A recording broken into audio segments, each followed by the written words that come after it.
Hello everybody, welcome back to my channel. I'm Mustard Saves, and I'm here with y'all to start a low spend grocery challenge.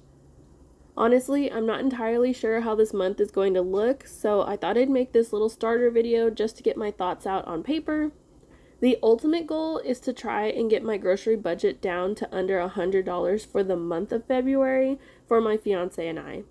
But with the way grocery prices are going, my plan B is to stay under 150, but let's stay strong and manifest the lower goal. Now, I'm going to be upfront and say that what is going to do a lot of the heavy lifting for us is that my fiance currently works for Chipotle, and at the end of most shifts, he comes home with a free burrito or a bowl, a bag of chips, and a drink.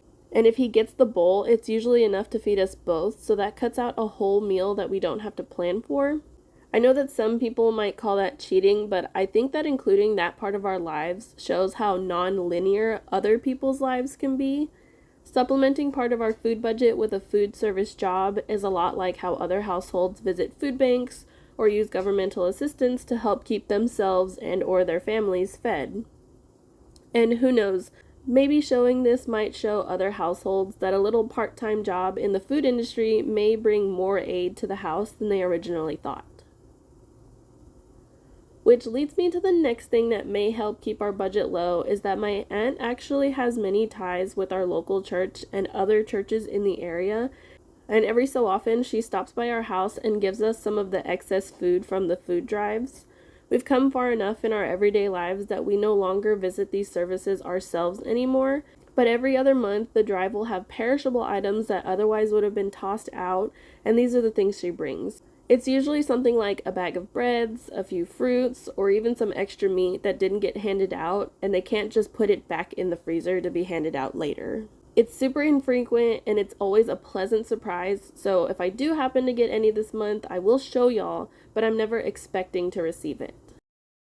And as the icing on the top of the convoluted cake, the biggest truth here is that I really just need to get my wallet and my kitchen under control after the holidays. My freezer and pantry are both full of all kinds of sale and clearance finds, and we just need to be a good steward of what we already have and make sure we're cycling through everything and taking note of things that we probably shouldn't keep in the house anymore because we just don't gravitate towards it. The $100 goal is really to be able to include things like fresh vegetables, milk, and maybe a few convenience options like a pizza. And I also pick up stuff for my mom sometimes, and she obviously comes first. So yeah, that's really my long intro to what I hope to be a fun little project to work on with you guys.